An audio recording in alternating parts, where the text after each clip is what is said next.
Welcome to the next episode of HR Mavericks. I'm Garrett Justice, and today I'm joined by Will Peng, who's the CEO and co-founder at Northstar. Will, how are you doing today? Great. How are you? Great. It's great to have you on the show. How's that beautiful Southern California weather treating you? It's great. We got the mild winters here, 70 in the day and in the 40s at night.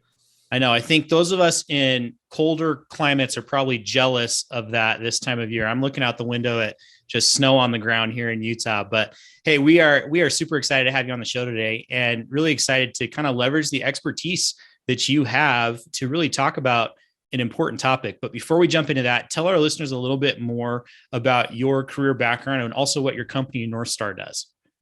Yeah, thanks for having me. So Northstar is an employee financial wellness company, and we partner with leading employers like Zoom and Snap to help the 100% with every financial decision. This is a problem that is very important to me personally. I am an immigrant, was born in Taiwan. Family moved to the US when I was quite young for the classic Asian American dream, and was lucky enough to go to a great college, but graduated with a lot of student debt, and just didn't have anybody to turn to. Googled the answers, but still made all the mistakes, and realized that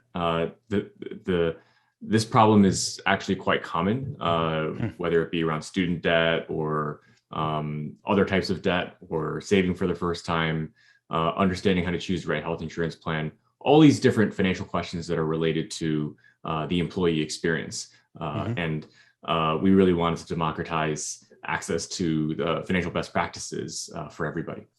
I love it. So if I understand that right, what Northstar really focuses on is really like holistic financial wellness and benefits for employees. So you partner with companies and they offer this as really like a benefit to their employees to think broader than just here's your healthcare benefit or here's your 401k or whatever it is, to think more holistically about financial wellness. Is that right?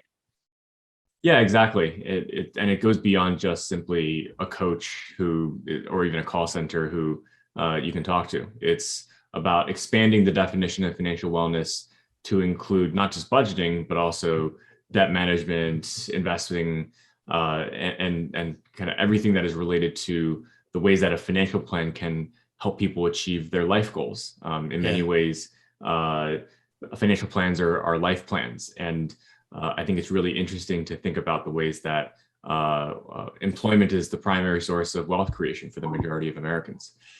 So I think there's a responsibility for employers to support their employees beyond just giving them a paycheck. Yeah, I totally agree. And I think that, this is the reason why we wanted to have you on the show today, because it's such a relevant topic, especially today.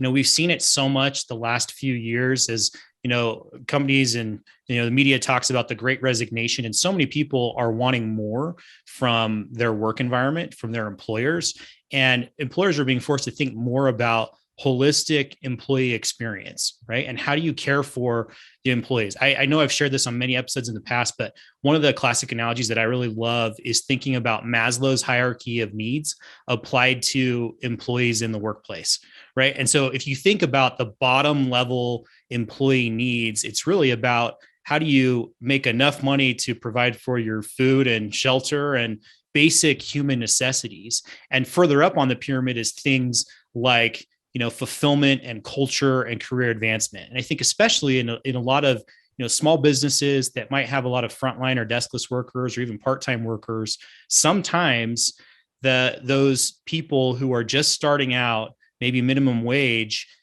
their focus is really on that bottom tier of the pyramid.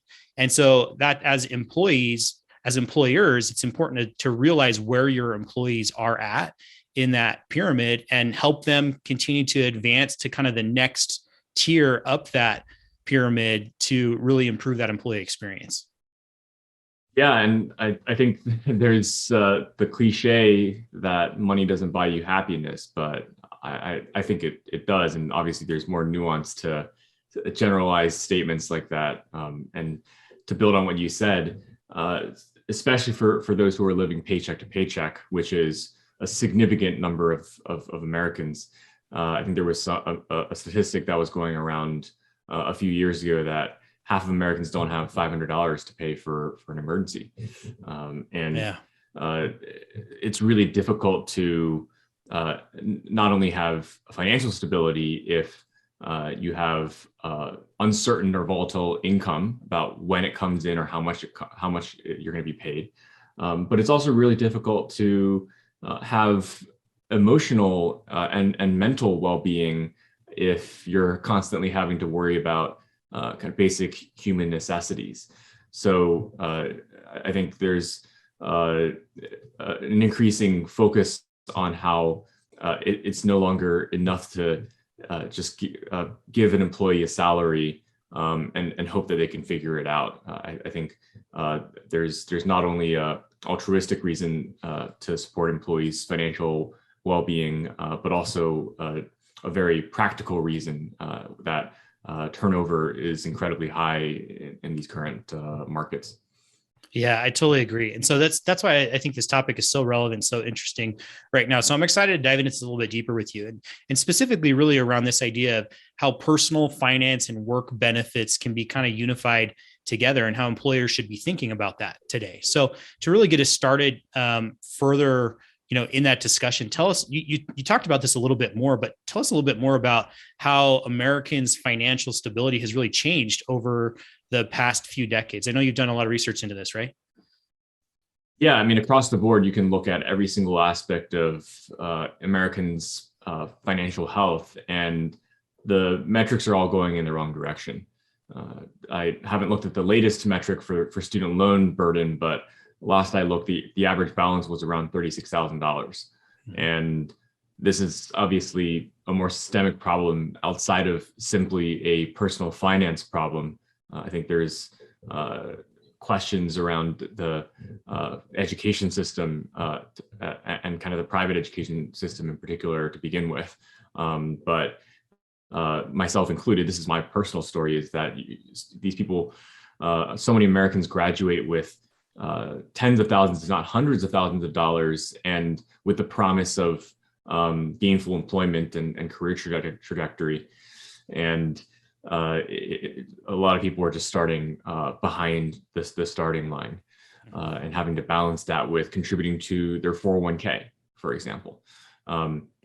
Related to retirement, one of the biggest shifts over the past few decades has been the shift from defined benefit pension plans to defined contribution, for example, 401k plans. A lot of this is driven under the idea of choice. You kind of see this in healthcare reform as well, where HSAs, for example, which are incredibly powerful tools for the triple tax savings. It is true that it is a great choice. However, what it's missing is the education and advice that accompanies with it to help people take advantage of it.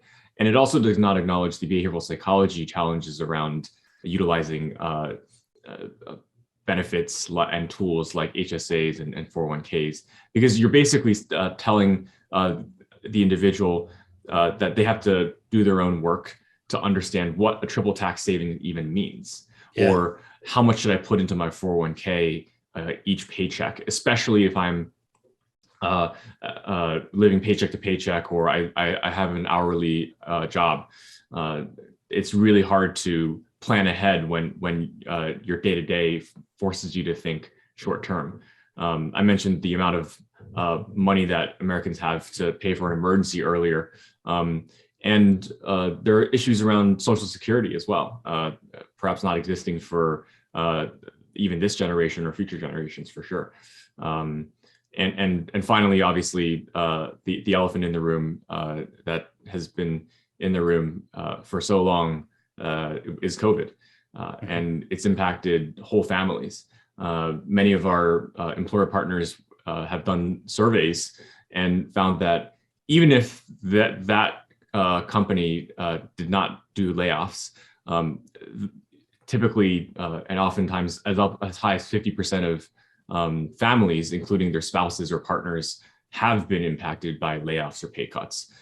So even if you think that your company is doing okay, financial wellness is a full family issue as well. Not to mention issues with inflation now with Yeah. current events. So all of these different factors, I'm sure there are more different metrics that we can look at, create a situation where employees are really struggling. And that's why I think that's one of the big reasons why we're seeing such a big kind of resignation trend, because people are looking for better options out there. So I think there's definitely a shift in responsibility to not only the individual, but also the employer to help make the best financial decisions. Yeah, I think that, man, there's so much there that you said that, we could dive into that's just so good. But one of the things that really stood out to me was just the fact that, it's not just about like how much someone gets paid, right?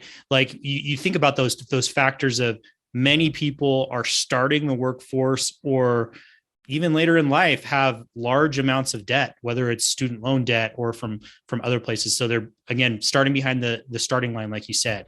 And then I really like the point that you made about even if an employee is fortunate enough to work for a company where an HSA or a 401k is offered, there's really, that's it. It's like, you can choose this if you want, but a lot of times they don't know, they don't have the knowledge about, should I pick this or should I pick something else? And how much should I contribute each month, each paycheck, and how much can I afford? So I think those are really great points. And it kind of leads me to this next question that I think you kind of alluded to as well, is what role do you think employers should play in employees' financial health? I mean, we've seen in the past, that traditionally that role of employers, just like we talked about, is maybe they offer a 401k, maybe they offer an HSA or different options, but often companies don't go much beyond that, right? Maybe if they're lucky, they'll do some sort of training on how to think through your choice of HSA or not, right? But beyond that, it's kind of up to the employee to determine their choices, right? So is that enough? And if not, what more should employers be doing?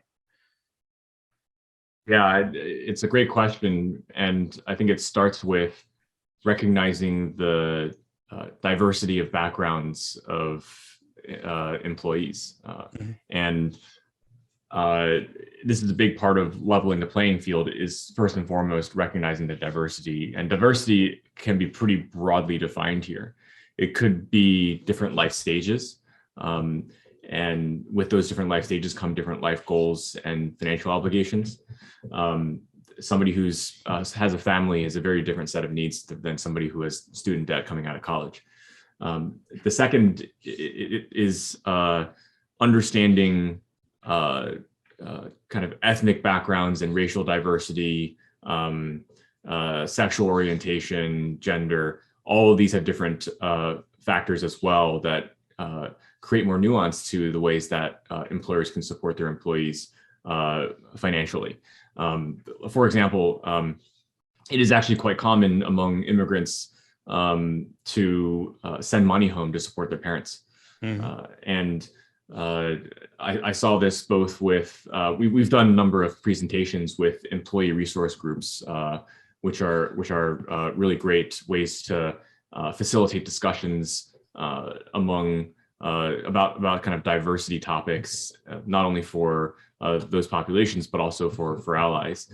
And whether it be around the Asian American population or the African American population, it's very common to send money home to support parents, but they do so with a lot of shame, oftentimes because they don't know that it's quite common. So that's another example of recognizing how recognizing that diversity of backgrounds can enable you as an employer to figure out what strategy you want to put in place to support them. Once you understand your employees a bit better, then you can think about, okay, like let's start, take a step back and think strategically about what it means to offer a holistic set of benefits across the entire employee experience. And for those of you who are more familiar with financial wellness, I think it's really important to expand the definition of financial wellness to across the entire employee experience. The truth is that financial questions exist throughout the entire employee experience. So when I talk about financial wellness, I'm talking about supporting all employees holistically. It can also be challenging in today's environment to have kind of whiplash with all the different perks that are emerging. If there's a perk, if you can think of a perk, it probably exists, and they probably sent you a cold email. And I think it's easy to be pulled in so many different directions, maybe because a small vocal group of employees are asking for something. But I would encourage folks to take a step back, obviously listen to that feedback, but think about holistically, what are the ways to support your employees' financial health. So now with all of that set up, now I think it's helpful to think about what types of benefits are you offering. So some concrete ways to think about this are perhaps for your retirement plans, offering low cost funds as an option. That's typically one of the biggest barriers to people actually enrolling, is just not good availability of good investment options. If the fees are incredibly high, it actually can hurt progress. Another approach that I've seen really effective is through automatic enrollment in 401k plans. This goes back to the point of behavioral psychology. When people around this idea of default states, when people are automatically enrolled in plans, they're actually surprised by how much that they can save, even if it's a small amount, 1% of your paycheck, starting there and slowly increasing. This idea of opt out rather than opt in. Revisiting your health plans and looking at the costs and mapping that to the different demographics that I mentioned earlier. So that you have a great plan that supports every single life stage, whether you're a healthy 21-year-old or somebody who has a family with 3 kids. And so that's another example. And another area is around pay equity, keeping an eye on cost of labor and making sure that you're staying ahead of inflation increases, for example. And then finally is offering something like a financial wellness program, because once you have all these different resources, it's, as we were saying before, important to give people an instruction manual for how to utilize all these different things. And it's you wouldn't put together a piece of IKEA furniture without an instruction manual.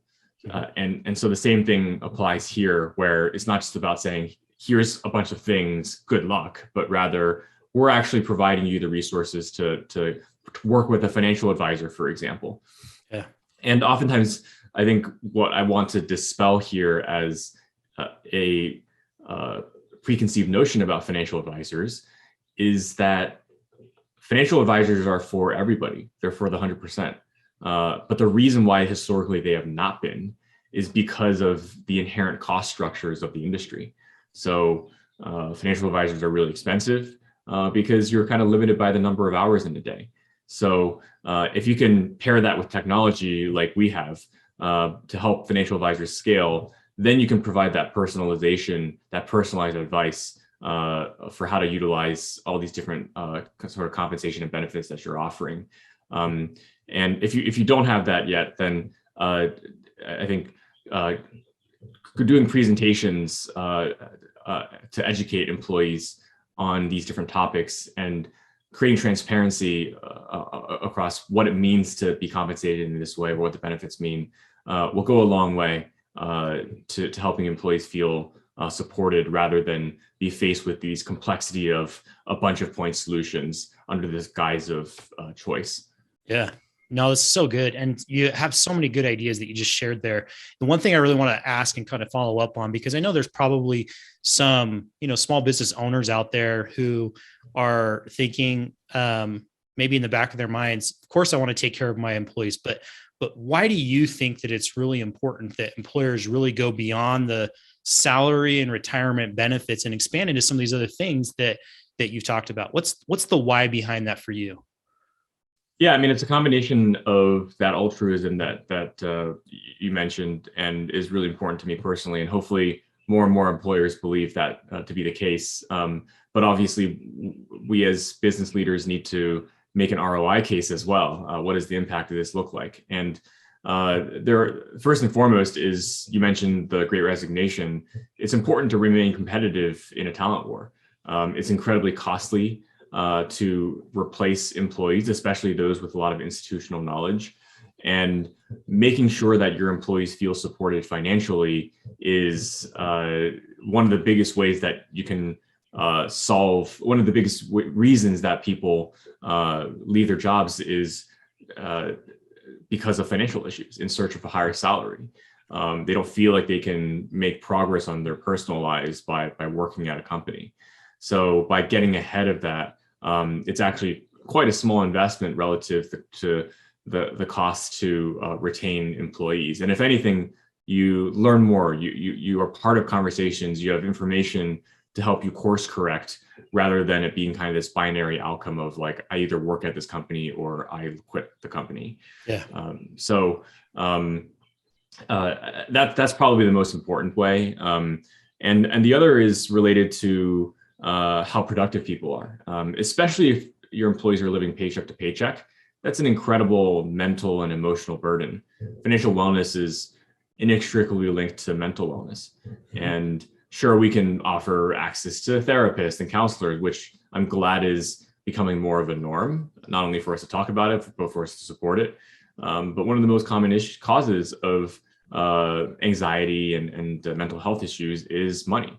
Yeah. And it's important to solve that root problem by solving the financial problems. So those are just some of the ways that it's really important from a business perspective as well.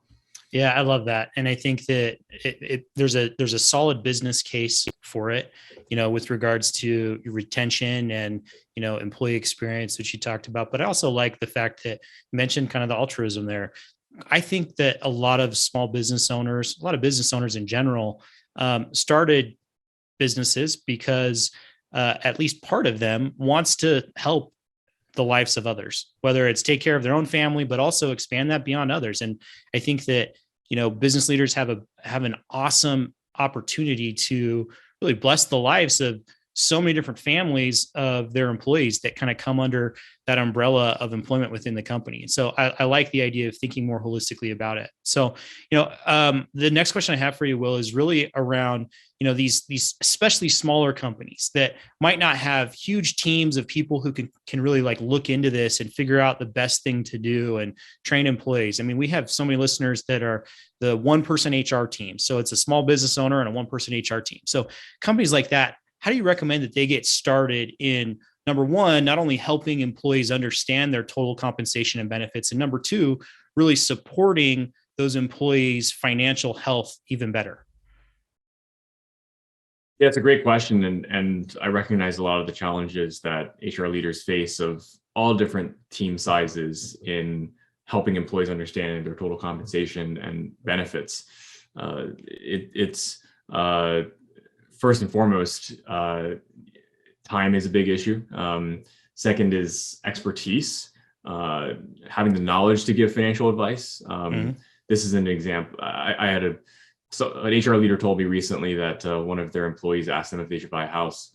And that's challenging because maybe that HR leader is going and Googling the question and then coming back and giving a response. And there are also obvious regulatory issues with employers giving financial advice from employees of an employer giving financial advice to other employees.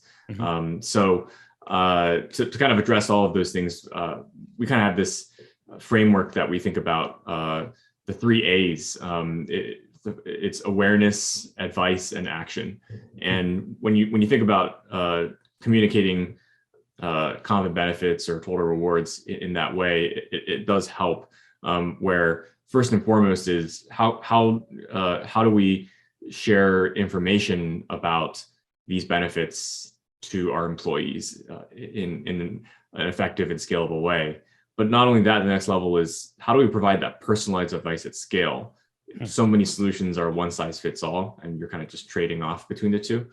And the other thing is that employees don't make financial decisions one time a year, but that's typically how often comms happen with total rewards, which is during open enrollment. And the last piece is really important, which is action. And the question is, how do you make it easy for employees to take action on the advice that's being given? So for each of those, I think the way that we can all scale our time rather than having to hire more people on our HR teams to do this is through technology.